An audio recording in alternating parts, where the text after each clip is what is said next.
Assalamualaikum warahmatullahi wabarakatuh. Selamat berjumpa kembali teman-teman sekalian yang berbahagia dan semoga senantiasa diberikan rahmat oleh Allah Subhanahu wa taala. Pada kesempatan ini kita akan melanjutkan perbincangan seputar yayasan berkaitan dengan organ pengawas yayasan. Ada beberapa pertanyaan, ada beberapa komentar di video-video sebelumnya yang ingin mengajak berbincang tentang pengawas. Bapak-bapak sekalian, ibu-ibu sekalian, saudara-saudaraku, teman-teman sekalian yang dirahmati oleh Allah. Jadi kalau kita berbicara tentang yayasan, memang ya selama ini sering pengawas yayasan itu dianggap sebagai organ yang tidak banyak pekerjaan. Kadang-kadang kita anggap sebagai sebuah organ yayasan yang tidak begitu penting gitu. Sehingga kadang-kadang kita memasang pengawas di situ itu sekedar ada orang. Ya. Lalu kemudian kegiatannya juga tidak nampak ada, umumnya demikian. Nah, teman-teman sekalian, saya ingin mengajak untuk mendudukkan ya, bagaimana pengawas yayasan ini menjadi penting di dalam sebuah yayasan. Jadi perlu kita pahami bahwa pengawas ini organ penting, bukan organ yang tidak penting. Lalu kemudian kita bikin asal-asalan. Gitu. Kenapa penting? Karena sesungguhnya pengawas yayasan itu lebih memiliki posisi sebagai pengawas internal di sebuah yayasan. Sebelum ada orang mempersoalkan yayasan dari luar, sebelum ada persoalan dengan para mitra di luar, maka pengawas yayasan ini bisa menjadi deteksi dini supaya tidak terjadi kesalahan-kesalahan di dalam yayasan. Nah, maka apa tugasnya? Ya.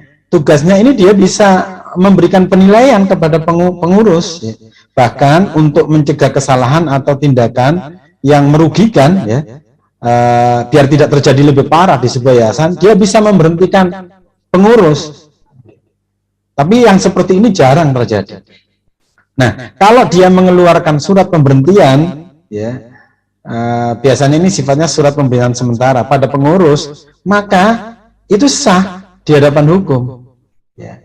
Dan ketika dia sudah mengeluarkan pemberhentian, maka pengurus yang bersangkutan ya tidak sah ketika menjalankan pekerjaan-pekerjaan atas nama sebagai pengurus. Ya.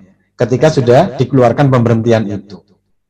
Nah, teman-teman sekalian, mari kita coba perhatikan di dalam pasal 40 ya di dalam Undang-Undang Nomor 16 Tahun 2001 tentang yayasan itu. Jadi pengawas ini dihadirkan untuk melakukan tugas pertama adalah pengawasan. Ya. Pengawasan. Dia bisa melakukan pengawasan kepada pengurus dalam menjalankan kegiatan yayasan, dalam menjalankan kepengurusan. Sudah benarkah? Atau ini menyimpangkah? Atau ini salahkah? Gitu. Ini tugas pengawas. Ya.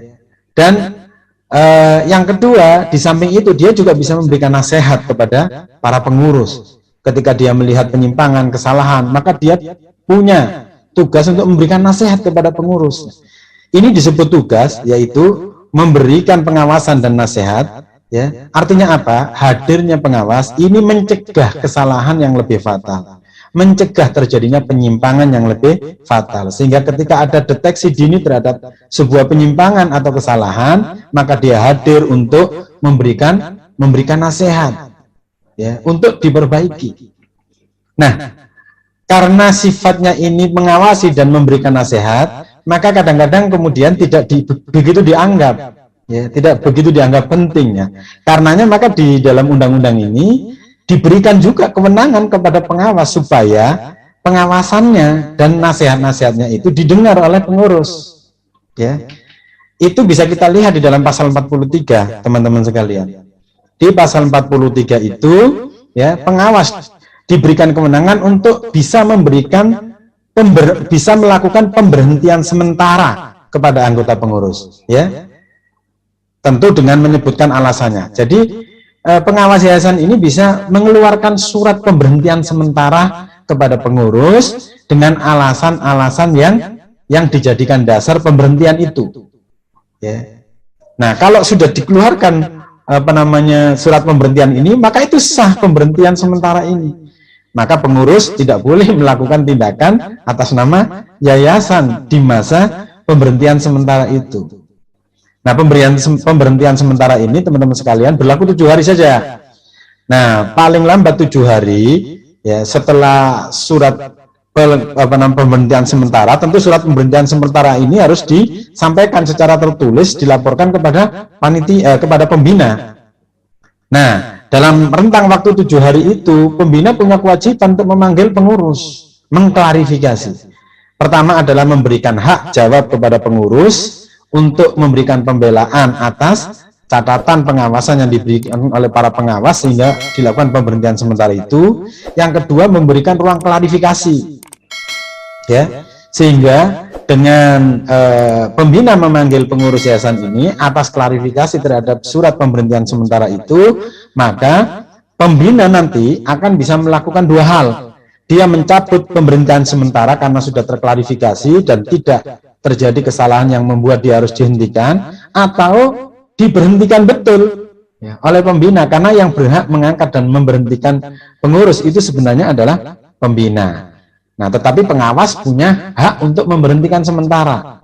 Nah, tetapi kalau kemudian para pengurus ini, maksud saya para pembina ini tidak melakukan tindakan setelah diberi pemberitahuan pemberhentian sementara oleh para pengawas, maka setelah 7 hari berlalu, maka otomatis pemberian sementara ini batal demi hukum.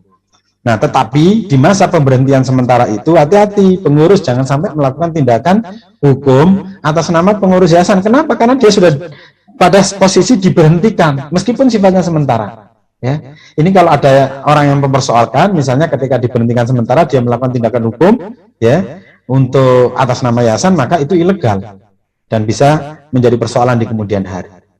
Nah, demikian teman-teman sekalian, semoga bermanfaat dan karenanya maka teman-teman yang menjadi pengawas di organ yayasan, menjadi pengawas, maka jalankan fungsi ini ya semaksimal mungkin, karena fungsi ini penting untuk terjadinya untuk melakukan pencegahan terjadinya kesalahan, penyimpangan, ya, dan menghindari terjadinya kesalahan dan penyimpangan yang lebih fatal.